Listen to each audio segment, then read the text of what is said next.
Dashboard, witam Was w kolejnym odcinku Sudeckiego Stoi. Witam Was na polowaniu. Jest to kontynuacja jednego z poprzednich odcinków. Dlaczego? No dlatego, że chciałbym Wam zaprezentować, chciałbym Wam pokazać nowe urządzenie. Tak, jeszcze go z plecaka nie wyciągnąłem, więc najpierw go wyciągnę.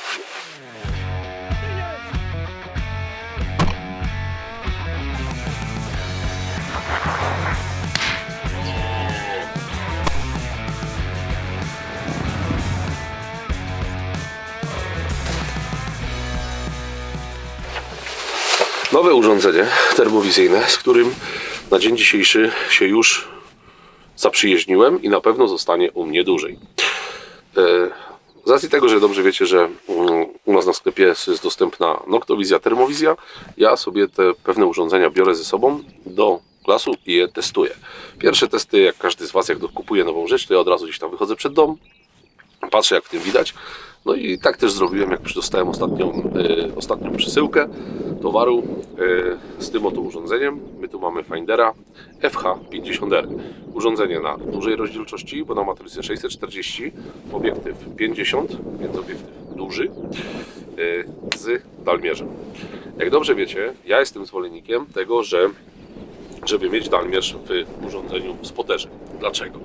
Dlatego, że łatwiej nam jest po prostu podnieść urządzenie, nacisnąć guzik, zmierzyć dystans, jak na przykład za każdym razem wkładać jednostkę czy przez okno ambony czy w pastorał i na celowniku mierzyć. Oczywiście, jeżeli ktoś ma dalmierz w celowniku, to mu jest średnio potrzebny już tutaj, ale jeżeli kupujecie i chcecie się doposażyć dobrze, to moja sugestia, oczywiście nie każdy się z tym musi zgadzać, każdy może zrobić jak uważa, moja sugestia jest taka, że celujemy urządzenie z dalmierzem tutaj, natomiast ta w celowniku już nam jest niepotrzebna. Prosty przykład. Siedzimy dzisiaj na ambonie, z tyłu mamy rzepak, tu mamy takie wymoklisko, a może nawet jelenie go tu zjadły. No i widzimy, że wyjdzie nam tam dzik. Więc zanim ja wyciągnę broń w nocy, jest ciemno, nie jest dzień, od tego trzeba zacząć. Jest ciemno. I zanim ja wezmę broń, zmierzę, ten dzik mi się zdąży przesunąć, no i teraz albo wejdzie do rzepaku i go nie będzie. Natomiast tutaj biorę, oglądam, jest dzik, zobaczyłem, że wychodzą dziki, naciskam guzik i wiem, że jest 110 metrów. To ja już to odkładam na bok zupełnie i zajmuję się celowaniem z urządzenia i biorę do tego, zabieram się do strzału. Oceniam, wybieram sztukę, uważam, że jest coś do strzelenia i wtedy jak najbardziej oddaję strzał. Jak dobrze wiecie, to jest moja TH50, wersja V2, która jest tak niziutko posadzona. Nie wiem, czy Wam to odda kamera, ale to jest właśnie na montażu łuszczka. Obejma H5, słuchajcie, H5 jest posadzona, że mamy prześwitów, nie wiem, parę milimetrów. Co ciekawe, to w tym odcinku zapraszam Was jeszcze na jeden materiał, w tym odcinku na dalszą część odcinka zobaczycie materiał, gdzie ja montuję celownik. Pojechaliśmy na strzelnicę z Michałem, przystrzeliwałem tam jeszcze coś innego, ale to się dowiecie później. Natomiast od razu chciałem Wam pokazać, jak ja montuję celownik, dlatego że bardzo dużo osób mnie o to pyta.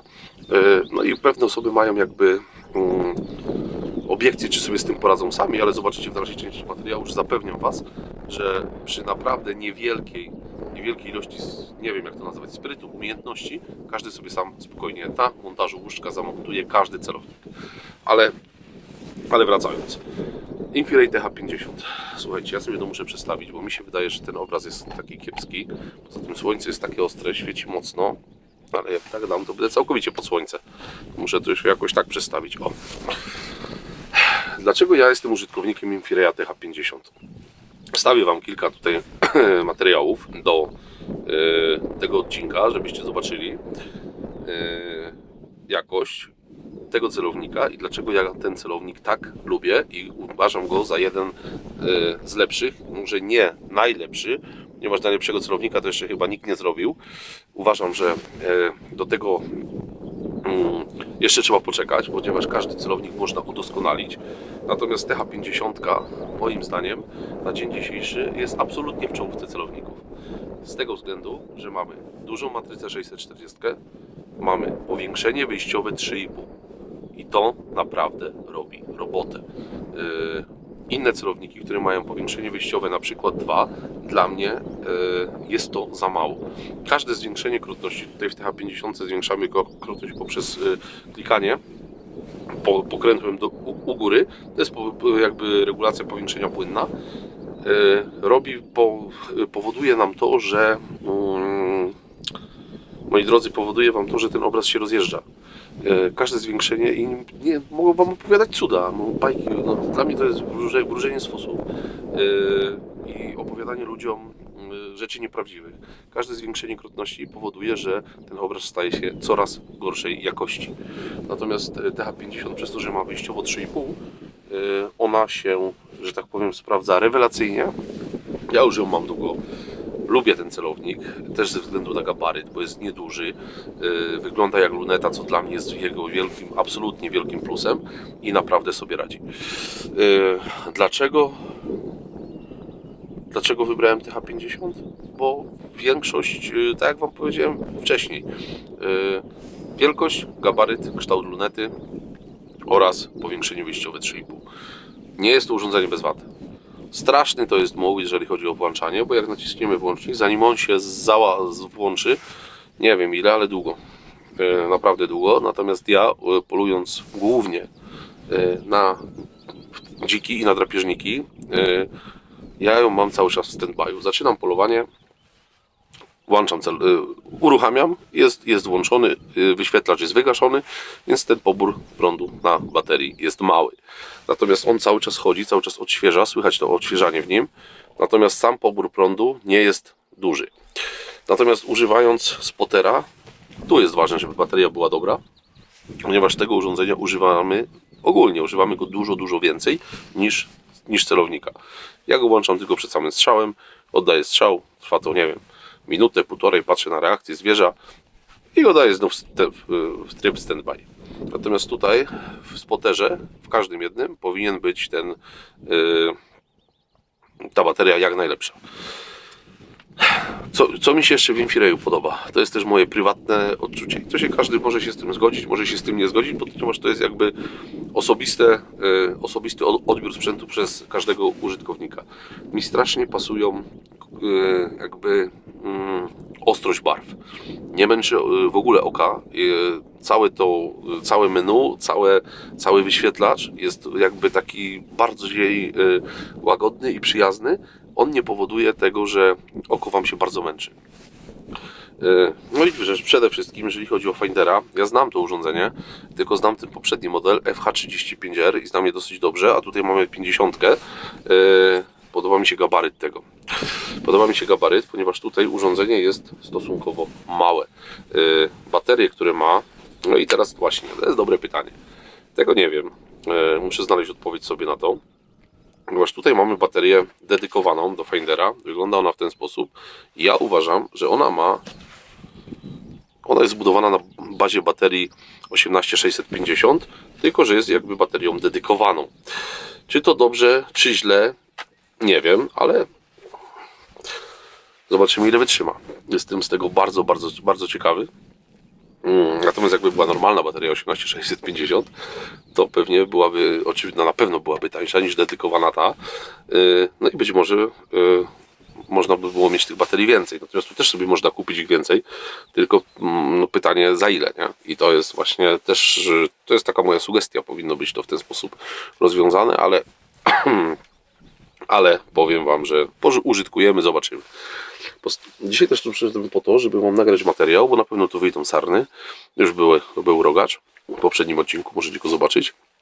Na pewno tu być może wyjdą dziki, bo na dziki przyjechaliśmy. Być może się pokaże jakiś zając, być może się nam pokaże jakiś drapieżnik. Niestety na lisy u mnie w kole nie polujemy, bo nie było reintrodukcji prowadzonej. No ale może jelenie wyjdą, może daniele i postaram się ponagrywać jednym urządzeniem i drugim. Na razie na dzień dzisiejszy polujemy sobie standardowo z R8, z Zeissem V8, więc tutaj wielkich cudów nie ma, ale póki widno, ja zawsze staram się polować w ciągu dnia, no tak jak przepisy mówią, tak? Nie używam tutaj żadnego celownika elektronicznego. Mam tutaj, słuchajcie, się podepnę, bo trochę wieje, zrobiło się lekko zimno. Nie używam celowników elektronicznych, tylko z lunety. Ja ogólnie jestem zwolennikiem polowania w dzień. Zawsze byłem zwolennikiem polowania w dzień. Ale dobra.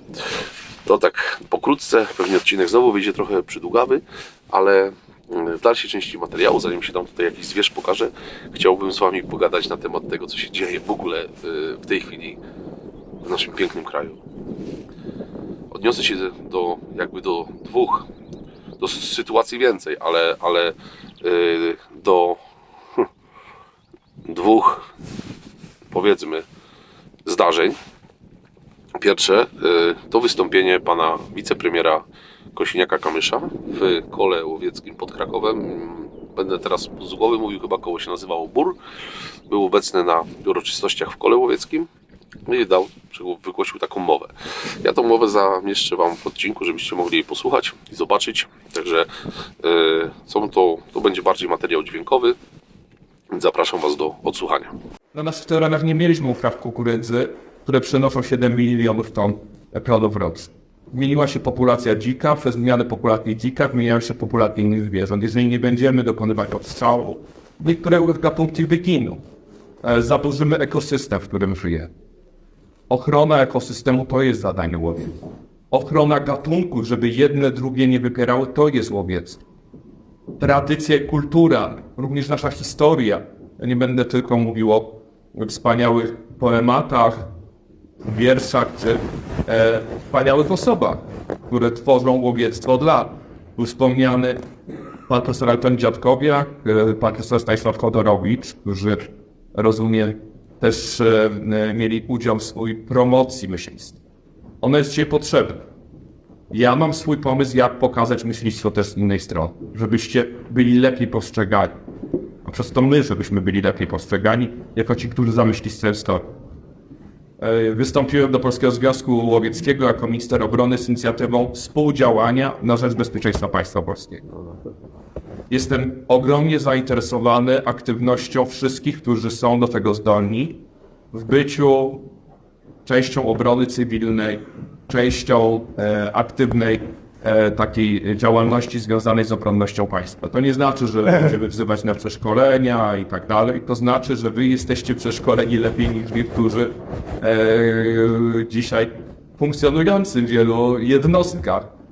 Jesteście po prostu zaznajomieni z bronią, z terenem, macie pozwolenia na broń, macie broń u siebie. Czasy są bardzo trudne. Dzisiaj państwa takie jak Finlandia, Szwecja, ale również Francja, która jest najliczniejszym krajem pod względem populacji myśliwych, bo tam jest 1 200 000 myśliwych. W Polsce jest około 130, w Szwecji to też jest prawie 200 000 osób. Finlandia de facto obronę swojego państwa ma zbudowaną na myśliwych. Tam nie ma regularnej armii, ona jest bardzo nieliczna, a bardzo symboliczna. Tak naprawdę aktywność wszystkich skupia się na tych, którzy mają broń w domu, potrafią się nią posługiwać, a głównie stanowią do Finlandii myśli. Czyli mówienie o tym, że to jest nie europejskie, nie w nurcie jakiejś kultury zachodniej cywilizacji, że to jest barbarzyństwo, jest jawną nieprawdą. Trudno o bardziej postępowe kraje niż Szwecja i Francja w wielu dziedzinach naszego życia i nic nie mają przeciwko myśliwym. Wpadliśmy w jakiś owczy pęd w Polsce głupoty dotyczącej postrzegania myślistwa. Uważam, że powinniśmy pokazać rolę, i to też jest wasza prośba do was, bo to nie jest tylko i wyłącznie wina tych, którzy źle mówią o myślistwie, może za mało my mówimy dobrze i pokazujemy. To też dotyczy całego Związku Łowieckiego. Uważam, że ta samorządność na pewno dodałaby wam skrzydeł i mocy sprawczej w wielu miejsc. Możecie być przekonani o mojej postawie wobec i mojego środowiska wobec myśliwych w Polsce, kultury, tradycji i rozwoju. Będziemy tego bronić. Potrzebujemy również waszego wsparcia. Nie jest łatwo, tak jak powiedziałem, często wypowiedzieć się, bo używa się bardzo skrótów myślowych albo takich brutalnych obrazów. Czy wśród myśliwych zdarzają się ludzie niegodni noszenia zielonego munduru? Zdarzają. Tak jak w każdej grupie społecznej zdarzają się ludzie niegodni bycia w tej grupie, ale to jest 1%. Czarnych owiec jest zawsze 1%. 99% są przyzwoici. I nie można przez pryzmat jednego reportażu ohydnego postępowania ze zwierzyną, w ogóle takiego ludzkiego, uogólniać całej braci myślistw. Nie wolno tego robić. My jesteśmy bardzo dumni, że na przykład w naszym gronie posłów jest chyba najwięcej myśliwych, ale są też Diany, na przykład pani poseł Urszula Pasławska, która z wielką dumą odnosi się tym, że jest w Polskim Związku Łowieckim. Będziemy wspierać, będziemy robić wszystko, żeby związek mógł się rozwijać. Potrzebni są też nowi, młodzi ludzie w związku. Dostojnych osób nie brakuje na naszym dzisiejszym spotkaniu. Nie brakuje również, co mnie też cieszy, środowiska związanego z kościołem duchownych. To jest elita. Wy zawsze stanowiliście dla mnie, jak ja patrzę przez pryzmat też wielu, wielu lat obserwacji, różnego rodzaju zawody zaufania publicznego. Naukowcy, lekarze, prawnicy, wszechstronnie wykształcone osoby angażują się w Polski Związek Łowiecki w łowiectwo w Polsce. Nie wszyscy strzelają, nie wszyscy biorą tak aktywny udział, ale chcą być częścią tej kultury, czyli to jest coś więcej. Myślę, że musimy zrobić wielką kampanię promocyjną. Nie myślistwa samego w sobie, ale kultury łowieckiej, tak bym to określił. I działań na rzecz obronności państwa. Uważam, że to jest ogromna szansa pokazania, po co też jest myślistwo w Polsce. Jakbyśmy się dogadali w tym zakresie, wierzę głęboko, że i z Naczelną Radą, i z Łowczy, z całym waszym środowiskiem uda mi się porozumieć. I zawrzemy takie memorandum, które będzie wam dawało satysfakcję, poczucie też spełniania misji patriotycznej, będzie zmieniało obraz łowiectwa w Polsce i będzie wzmacniało go na następne lata. Jestem tym ogromnie zainteresowany i bardzo proszę o pomoc w tym. Ale chciałem wam o tym wszystkim powiedzieć bardzo szczerze. Jak sytuacja wygląda, jak jest trudno, jak trzeba się ogromadzać, jak trzeba szukać ludzi w różnych środowiskach. W każdej formacji politycy, ja zawsze lubię bardzo szczerze mówić. Są ludzie, którzy są za łowiectwem, ale wielu się po prostu boją. Na przykład w Lewicy tam nie brakowało przez lat ludzi związanych z łowiectwem. W wielu miejscach możemy znaleźć ludzi, którzy są na przykład z prawej i z lewej strony. I na pewno ja jestem gotowy, żeby ich też ogromadzać, niezależnie od barw politycznych, jakie noszą, bo to nie jest rzecz partyjna, to jest rzecz patriotyczna tak naprawdę. I ważna dla gospodarki państwa. Nie zapanujemy nad stratami w rolnictwie, to jeszcze może na koniec ten wątek, bo on też się często pojawia na spotkaniach. Konflikt rolnika z myśliwym. Jego nie będzie, jak przeniesiemy płatność za szkody łowieckie do Agencji Restrukturyzacji i Modernizacji Rolnictwa lub do Narodowego Funduszu Ochrony Środowiska. To jest symboliczny wydatek w skali państwa. 70-100 milionów. Oczywiście partycypacja jakiejś części powinna pozostać w kołach łowieckich, żeby było zaangażowanie. Ale tak na moje wyczucie, na moją analizę to jest około 20%. 80% powinno przejąć budżet państwa. My taką ustawę zgłosimy. Zgłosimy ustawę o powrocie do samorządności, zgłosimy ustawę o wypłacie szkód łowieckich, żeby nie stawiać rolnika naprzeciwko myśliwego i myśliwego naprzeciwko rolnika jako tych, którzy toczą w półrodze. Niezależna komisja oceniająca straty i wypłata ze Skarbu Państwa, bo Skarb Państwa ponosi odpowiedzialność za zwierzynę, który jest właścicielem. Jak przestaniemy regulować populację różnych gatunków, stracimy ogromną część tych gatunków. I ci, którzy są po bardzo ekologicznej stronie i mówią, jacy to są oni zieloni, nie zdają sobie z tego sprawy, do czego może doprowadzić upadek myślistwa. Nie zdają sobie z tego sprawy. Ich masy nigdy nie zdadzą, bo nie są zainteresowani wiedzą, tylko są zainteresowani emocją. Wszystkiego, co dobre dla koła łowieckiego, BUR, trafu, za waszą działalność, za to, co robicie na ręce pana prezesa i wszystkich, którzy są z wami związani. Bądźcie zdrowi, dasz Bóg. Kto z was nie słyszał, to krążyło po sieci, no to powiem wam, jak ja to odebrałem, jako... Czekajcie chwilę, zobaczymy. Kogut. Nie będziemy się przekręcać, kamera w statywie. Myślę, tam bażant sobie chodzi. Później jak skończymy, to może wam, jak będzie, to wam jeszcze pokażę. Powiem wam tak, jak ja odebrałem słowa pana premiera. Odebrałem je w sposób typowo polityczny, dlatego że to były bardzo mocne słowa, to były bardzo barwna treść tych słów. To były słowa wypowiedziane tak, jakbyśmy je wszyscy, my myśliwi, chcieli usłyszeć. Natomiast ja bym chciał, żeby za tym poszły czyny. Dlaczego? Dlatego, że wiemy, że w tej chwili rządzi koalicja. Koalicja jest złożona z ilości kilku partii, czy nawet może kilkunastu, nawet nie wiem ilu. No i niestety pan Kosiniak-Kamysz, pan wicepremier, jest jakby tworzy trzecią drogę z naszym Mikusiem, między innymi, więc trzeba sobie jasno powiedzieć, więc tutaj pan Kosiniak-Kamysz zupełnie mówi co innego, a co innego szykuje nam jego kolega z partii, który próbuje nam narzucić swoje zmiany. Niekoniecznie idące w parze z tym, co mówi pan wicepremier. Natomiast jeżeli pójdą za tym czyny, jeżeli pójdą za tym po takie, będziemy widzieć, my myśliwi, że rzeczywiście zacznie się nas traktować poważnie i zacznie się nas doceniać poprzez działania, o których panu opowiadał pan Władysław, to powiem, że jestem z tego, to byłbym z tego bardzo, bardzo dumny. Bym się z tego naprawdę cieszył, bo my chcemy tylko, żeby nas traktować poważnie, a nie tak jak nas traktuje obecnie nasz zwierzchnik, nasz nadzorca, bo nie wiem jak to inaczej powiedzieć, minister od klimatu i środowiska, wiceminister w zasadzie. Natomiast tutaj mam nadzieję i tutaj myślę, że się nie mylę w tym, co mówię, że tutaj będzie bardzo duże zadanie i przed naszym łowczym krajowym. Nie ma tutaj żadnej tajemnicy. Każdy wie, że nasz łowczy krajowy, pan Eugeniusz Grzeszczak, kolega Eugeniusz Grzeszczak, jest z tego samego ugrupowania, co nasz wicepremier, tak?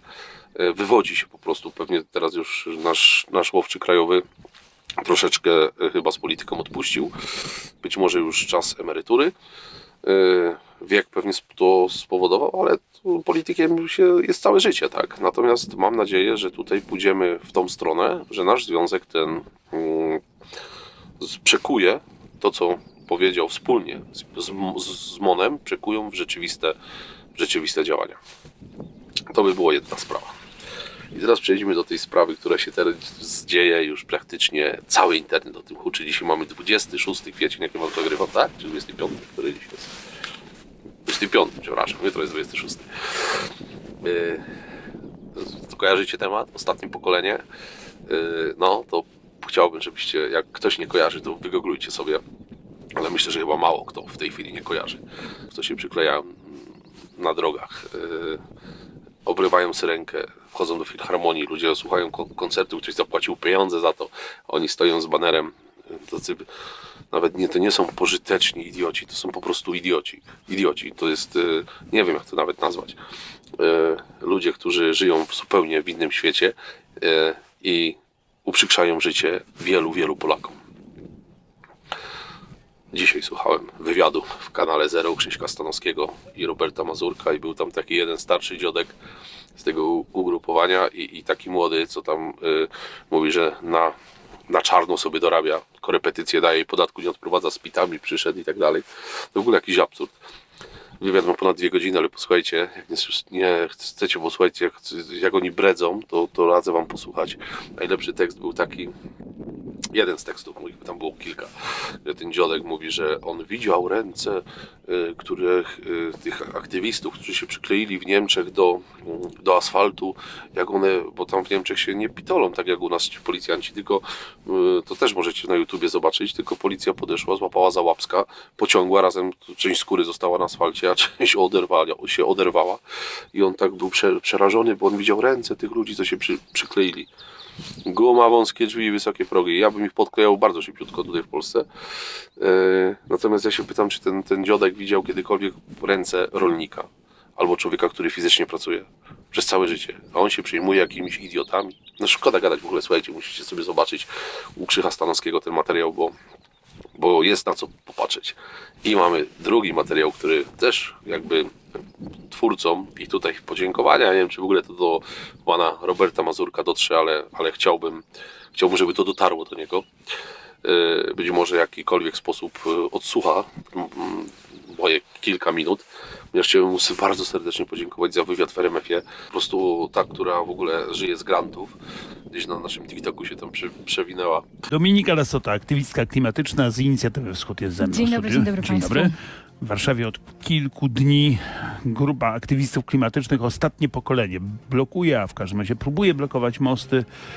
To są ci sami ludzie, którzy sławili się choćby zablokowaniem, a właściwie protestem podczas koncertów w Filharmonii oraz pomalowaniem Syrenki Warszawskiej.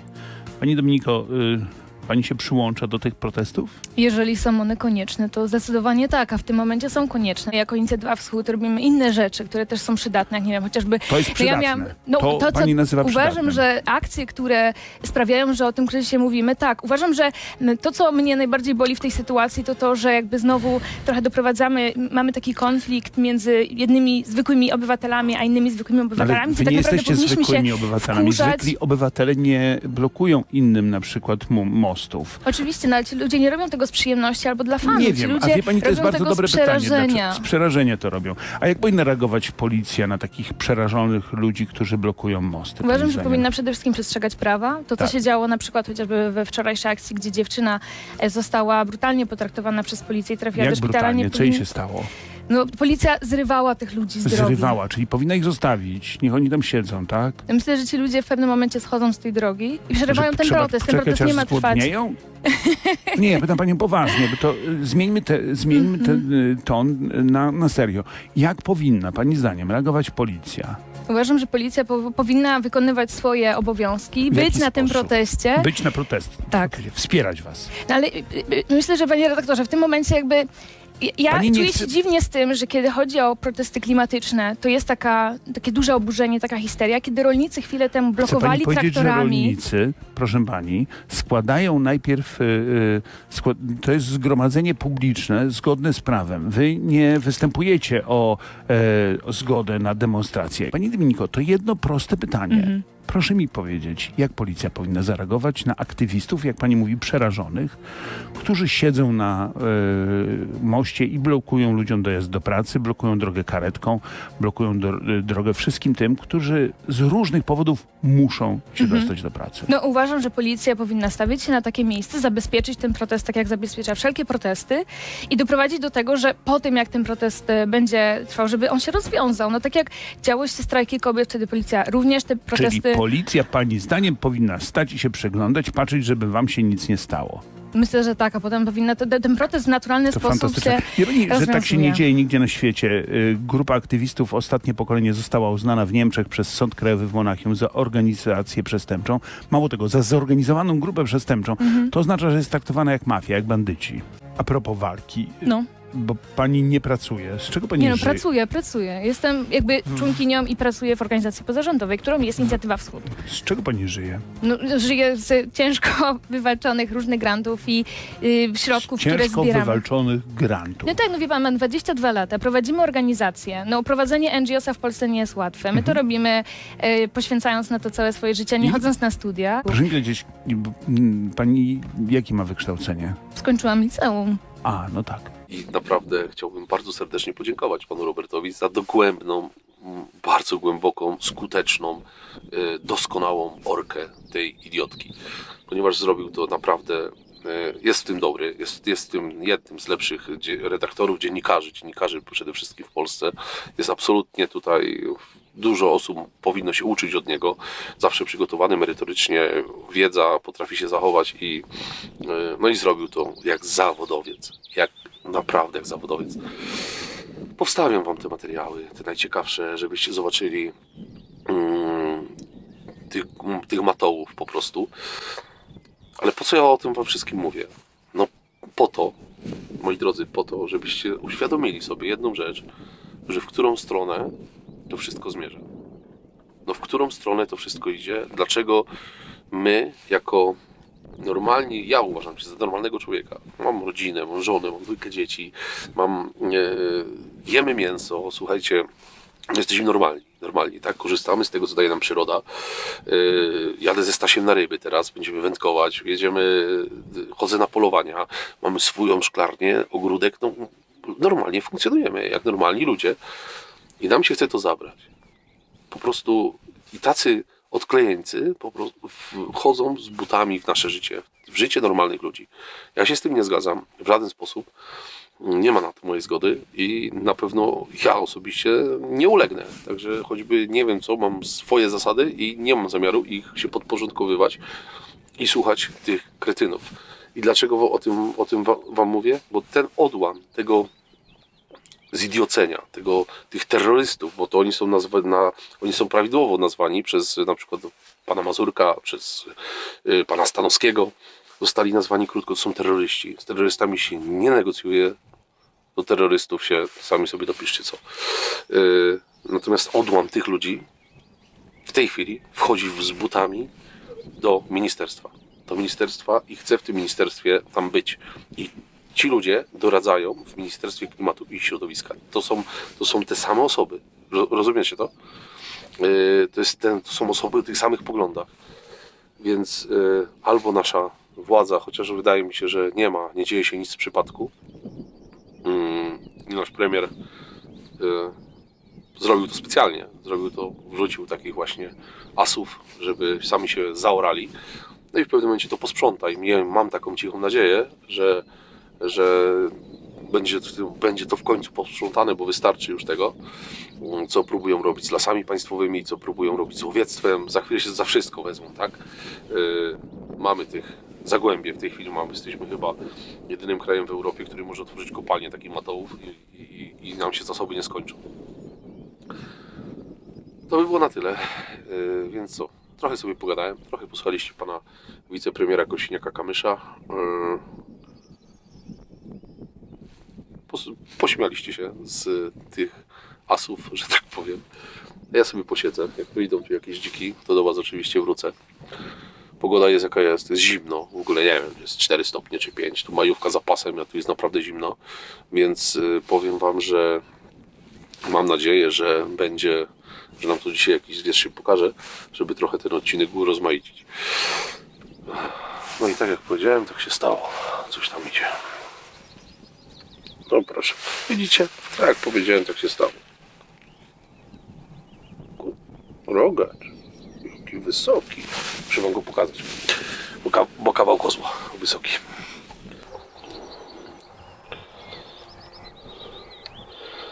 Sorry, że ten obraz taki krzywy, ale tak trzymam tą kamerę. Na statywie niech podniesie łeb.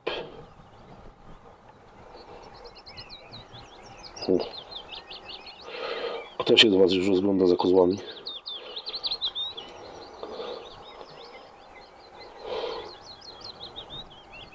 No, całkiem fajny. Także rogacz całkiem fajny. Słuchajcie, żeruje sobie. Nie jest to wybitnie stary rogacz, nie jest to wybitnie młody rogacz. Jak dobrze wiecie, ja poluję na rogaczy głównie na rui, ale to nie ukrywam, że jak będzie po 11 maja i wyjdzie nam ten fajny, przyzwoity myłkus, piękny szydlarz, że nie strzelę, to tak nie jest, ale głównie poluję na rogacze w trakcie rui. No i co? Teraz posiedzimy, czekamy na dziki, może z tej wierzby, która jest za kamerą, na ten rzepak jakiś kaban się wychyli. Także tyle. Potestujemy sprzęt, coś tam ponagrywamy. Mam nadzieję, że zobaczycie nowego Findera w akcji. Coś tam postaram się wam powycinać. Porobić wam materiał taki poglądowy i z TH50 i z Findera, żebyście zobaczyli. Oczywiście z TH50 mam więcej materiałów, więc je wam tam gdzieś powklejam. No i tyle. Widzimy się, jak wyjdzie zwierz. Jak wyjdzie w ciągu dnia, to by było super. Udałoby się nagrać jeszcze kamerą. Taki zwierz, na którego polujemy. A jak wyjdzie, że tak powiem, po zmroku, no to nagramy, ale czym innym. A teraz sobie posiedzimy i już popolujemy. Koniec tego gadania i tam czekam na wasze komentarze, bo sobie chętnie poczytam, co sądzicie o ostatnim pokoleniu, co sądzicie o wypowiedzi pana wicepremiera. No i tyle, co wam mam powiedzieć. Więcej wam nie powiem, więc widzimy się.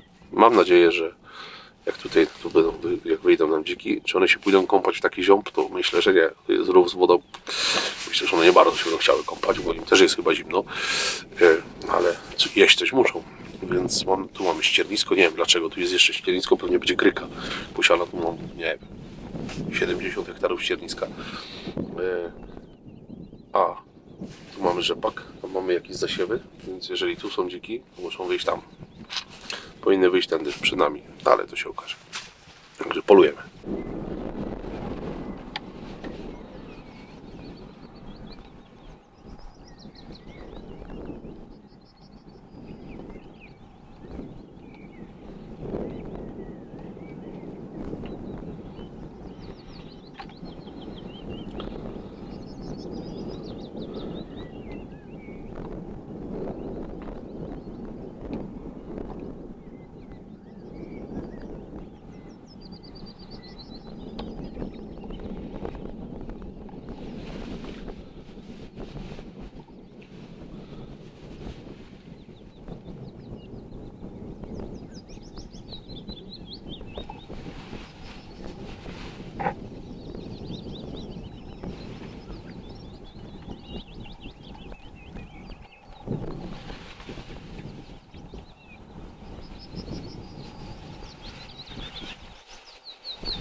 Ale jest tak zimno, że naprawdę mówię wam, ja nie wiem, czy jest 2 stopnie, chyba nie ma. Naprawdę zimno. Jak na końcówkę kwietnia, to jest masakrycznie zimno.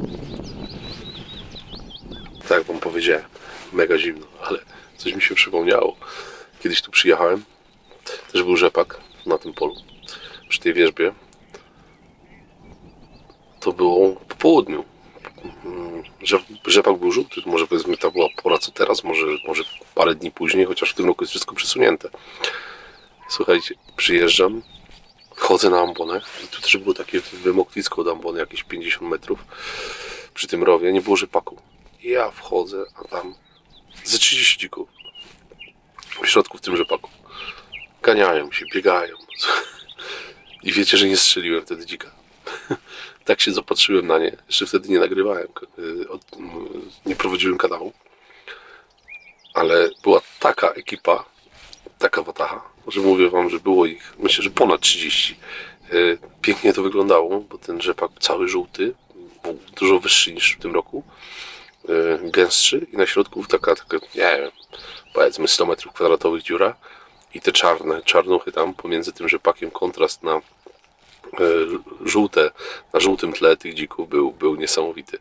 No i posiedziałem, dziki weszły, zaczęły się kąpać, weszły do wierzby i tyle ja widziałem. Jak już wyszły, to już było ciemno, a ja nie miałem wtedy sprzętu żadnego ze sobą, żeby posiedzieć dłużej no i tak to wyglądało. Także powiem wam, że tak był, ale widok fajny, teraz mi się przypomniało. To jako ciekawostkę wam stawiam. Ale na pewno nie było tak zimno jak dzisiaj, na 100%. Oczywiście ja tu, a one tam. Miałem iść na tamtą ambonę. Ale to nie znaczy, że tu nie wyjdą, ale już wam pokazuję. Wyszły dziki. No ale wyszły tam. Niestety. Czy one tu przyjdą? Nie wiem. Ale mam po staremu, możemy podchodzić. Ale poczekamy jeszcze. Dobra, najpierw wam pokażę, póki widać.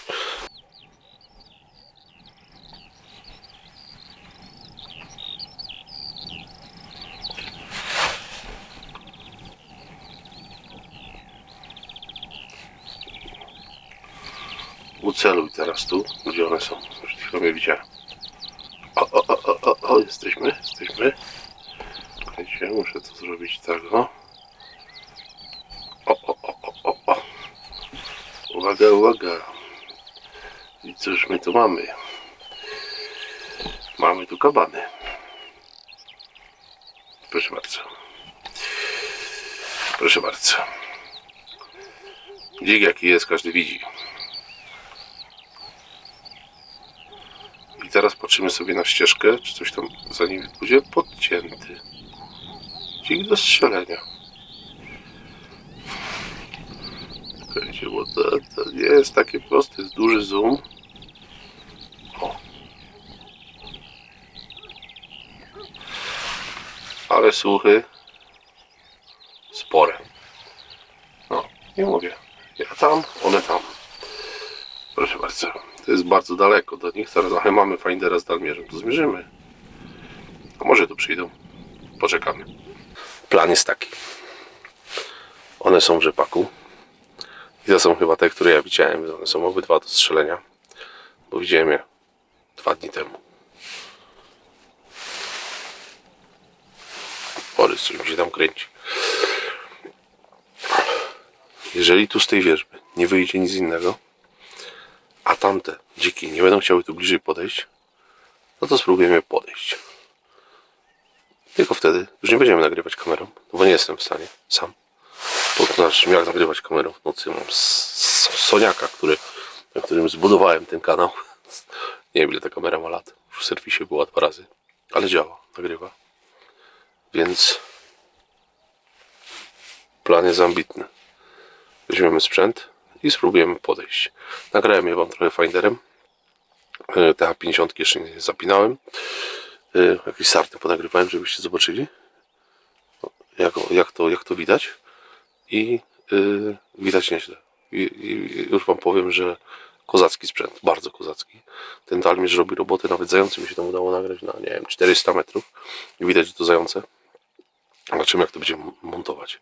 Ale jeszcze tu poczekamy. Ale dziki, jak zawsze u nas, to wychodzą szybko. Więc poczekamy. One są na polu. Myślę, że one tutaj nie mają za bardzo co jeść. To jest taki okres, kiedy dzik żeruje intensywnie na rzepaku, na kwiatkach, na łodygach. I one tam powinny w tym rzepaku być. Obierzemy sobie ścieżkę technologiczną i spróbujemy je podejść. Ale jeszcze mamy czas. Widzicie, że jest jeszcze całkiem widno, więc jeszcze sobie poczekamy chwilę. Mam nadzieję, że może coś z tej wierzby jeszcze wyjdzie, jakieś dziki. Albo tamte przyjdą bliżej. No zobaczymy. A jak nie, to pójdziemy sobie na spacer. Spróbujemy je podejść. Także trzymajcie kciuki.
Słuchajcie, dziki sobie tam żerują. Idziemy do nich. Szkoda czasu. Robi się już szarówka. Musiałem się na Night Shota przełączyć. Więc weźmiemy Borysa. Weźmiemy tylko sztucer, pastorał. Findera oczywiście. Zapnę TH50. Zanim tam dojdziemy, bo to pole to jest wielkie. To nie jest takie małe pole. Do ściany lasu jest pół kilometra. I one sobie tam obrały ten rzepak z tamtej strony. No i za bardzo nie chcą podchodzić tutaj do góry. Także zostawiam cały sprzęt, że tak powiem, do nagrywania. No i spróbujemy te dziki podejść. Jak się uda strzelić, to zobaczymy się przy dziku. Jak się nie uda, to się nie uda. Jest tylko jeden mankament, bo to pole jak się kończy, to tam dalej za tym polem jest Mieca, który jest granicą mojego obwodu. Tam już są sąsiedzi. I one tak się powoli w stronę sąsiadów przesuwają, tylko nie wiem, po co one by tam miały wyjść. Chyba, że tam jest jakiś, może zasiew jest tam dalej jakiś, nie wiem co tam u nich jest. Granica, że po drugiej stronie granicy zaraz dolega do rzepaku chyba jęczmień jary. Taki to bidne, to takie niespecjalne. A tam dalej ten następny łan rzepaku, ale to już jest u sąsiadów, więc nie będziemy tutaj za bardzo czekać, żeby nam nie czmychły. Popatrzę jeszcze przez chwilę, jeżeli się okaże, że przejdą i pójdą tam, no to pójdą, tak? A jak są dalej w tym rzepaku się pokazują, co chwilę je widzę, spróbujemy podejść. Wiatr jest taki, słuchajcie, średni, musimy jakby zachodzić, ścieżki technologiczne są w tą stronę, a wiatr wieje tak. Będziemy podchodzili z tej strony, więc będziemy mieli taki boczny wiatr. No chyba, że się ten wiatr zmieni, no to będzie lipa, ale spróbujemy zejść na dół. Może gdzieś tam nie trafimy, bo za bardzo nie chwapią się, żeby iść tutaj w stronę wierzby. A z wierzby kompletnie nic nam nie wychodzi, więc myślałem, że wyjdą stąd, a one wyszły stamtąd. Bywa i tak.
Ale mnie te dziki przegoniły po tym polu. Powiem wam, że masakra.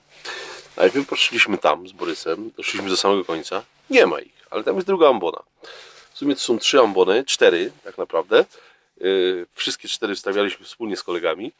I powiem wam tak, mówię dobra, wchodzę na tą ambonę i patrzę co się dzieje. Więc myk, wchodzę na tą ambonę, patrzę, no nie ma ich, ale siedzę.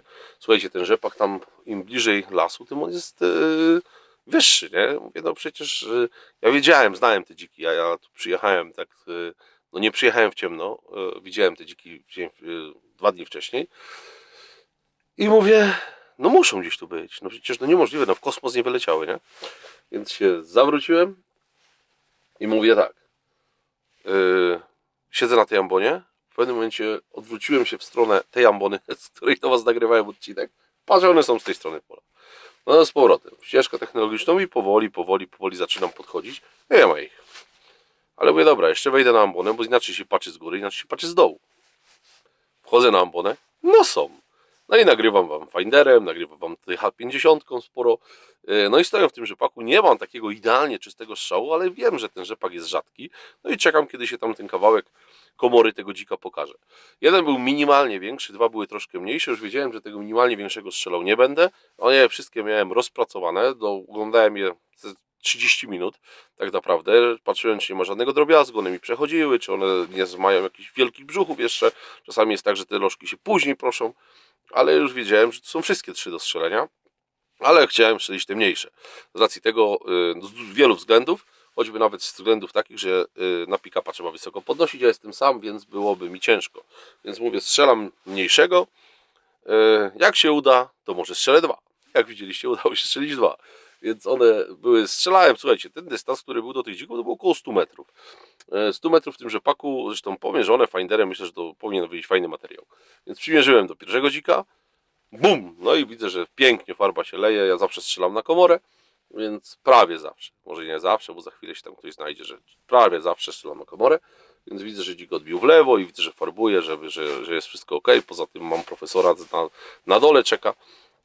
No zrepetowałem sztucer, jeden pobiegł na dół, ale chyba jeden z tych 2 mniejszych zatrzymał mi się po prawej stronie od ambony, nie wiem, może z 70 metrów i stoi. No to szybka decyzja, krzyżyk na komorę, bum i taką roleczkę prosto w stronę ambony, no i leży tu od nas, nie wiem, 15 metrów, może 20. No i fajnie, bo udało się upolować, zrobić się dubleta do dzików. Nie rozpocząłem, to są moje pierwsze dziki w tym sezonie. Nie pierwsze, nie, to nie są moje pierwsze, to jest mój drugi i trzeci dzik, przepraszam, tak, bo pierwszego nie nagrałem, ale zrobiłem sobie sesję fotograficzną, więc był na Facebooku. Natomiast jest to mój drugi i trzeci dzik, dublecik i fajnie, bo wam pokażę, jak działa Finder.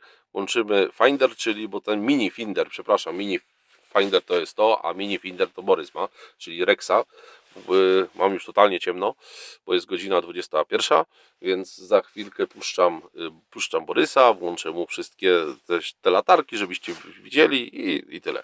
Ale na razie to się muszę ewakuować na dół, zbierać cały Majdan i widzimy się przy naszych dziczkach. Także tyle. Także widzimy się na dole. Fajna zasiadka, cieszę się. Szkoda, że nie udało się nagrać tego kamerą, bo byłby to dużo ładniejszy odcinek, ale myślę, że macie fajny pogląd, jak w tym TH50 widać. Ja jestem naprawdę zadowolony z tego celownika, bardzo jestem zadowolony. Z Findera jak na razie rewelacja, powiem wam, że super, jakość obrazu, dalmierz wszystko działa perfekto. Muszę wam powiedzieć, że dobry wybór i myślę, że Finder FH50R zostanie ze mną dłużej. Mam taką nadzieję. Sobie trochę z nim popolujemy więcej, ale idziemy w ten okres trudny, idziemy w ten okres bardzo trudnego polowania, kiedy to już za 2 tygodnie to już będzie naprawdę, wszystko będzie mega wysokie. Dobra, nie przedłużamy, bo odcinek pewnie wyjdzie i tak przydługawy. Widzimy się na dole przy kabanach i oczywiście co trzeba było sobie narobić? Roboty. No ale trudno, mało tego. Prawdopodobnie jednego z tych dziczków sobie zabiorę na użytek własny, a drugiego oddam do naszej kołowej chłodni. Być może trafi na sprzedaż bezpośrednią. Także widzimy się przy dzikach i zobaczcie, jak latareczka na obroży świeci. I co? Ja wam mówię, dasz bór Albo nie, jeszcze wam nie mówię, że się z wami połączę. Także widzimy się na dole. Dobra, teraz tak. Uruchomimy sobie najpierw aplikację. Wchodzimy sobie na Borysa. Tada. I włączamy latarkę. Tam. Patrzcie jak świeci. Borys świeci. Oczywiście mam tego... O! Wam nie odda. Ale odepniemy go. I będzie ręki brakować. Będzie tu Borysek. Dobra. Chodź. I teraz niech on leci, to będziecie widzieć, gdzie on biega. Borys, kup redu.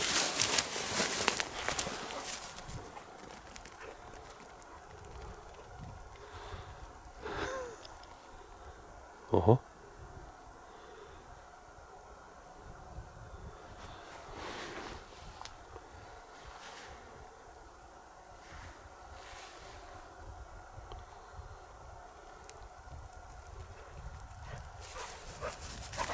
Dalej szukaj. Dalej kupedu.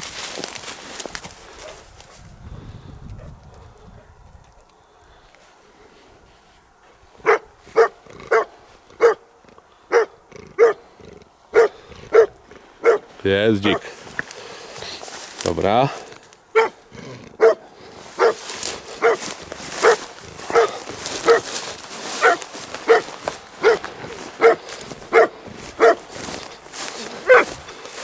Dobra, mamy pierwszego. Idziemy poszukać drugiego. Idziemy sobie do dziczka. Dobry pies. Dobry piesek. Przyfarbowany mocno. Musiał to powycinać. Później zrobimy zdjęcie, ale mocno sfarbowany. Taki około 38-40 kg przylatek. Chodź Borys, idziemy szukać drugiego. Widzicie? Borys, chodź. Chodź Borysek. Prowadzimy go na zestrzał do drugiego dzika. I niech on sobie szuka. No, poszedł. Wiecie, zgaszę to moje światło, żebyście widzieli. O, będziecie widzieć w tym. Spróbuję wam zoomować, ale o, są takie przebłyski Borysa. Ale poszedł. Zaraz zobaczymy. Ja sobie przełączę to na szczota, żeby cokolwiek było widać. Widać cokolwiek? A, nic nie widać. Przełączyć światło. Dobra. On sobie tam hasa i niech szuka drugiego.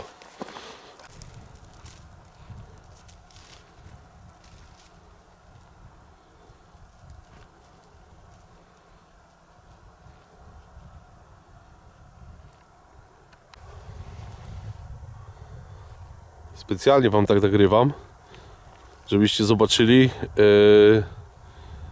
światło. Ja wiem, że to będzie słabo widać, bo nie jest w rzepaku w środku, ale żebyście zobaczyli, że o, coś tam widać, nie?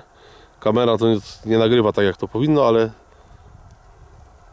o, teraz widać, jak biegnie w naszą stronę, bo z lewej strony jest nadajnik. Naprawdę to dobrze widać.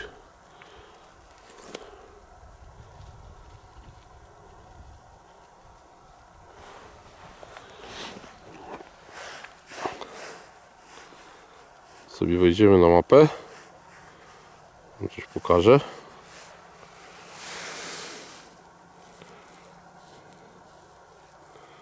No chyba już jest przy dziku.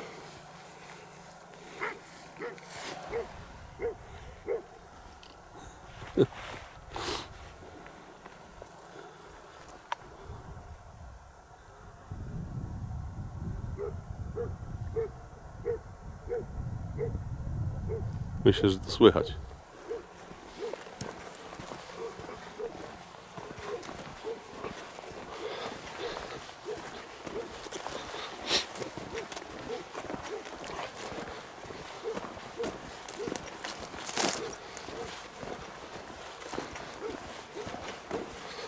Idziemy.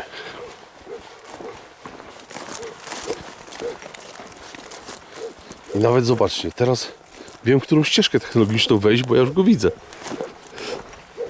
To światełko jest świetne na tej obroży.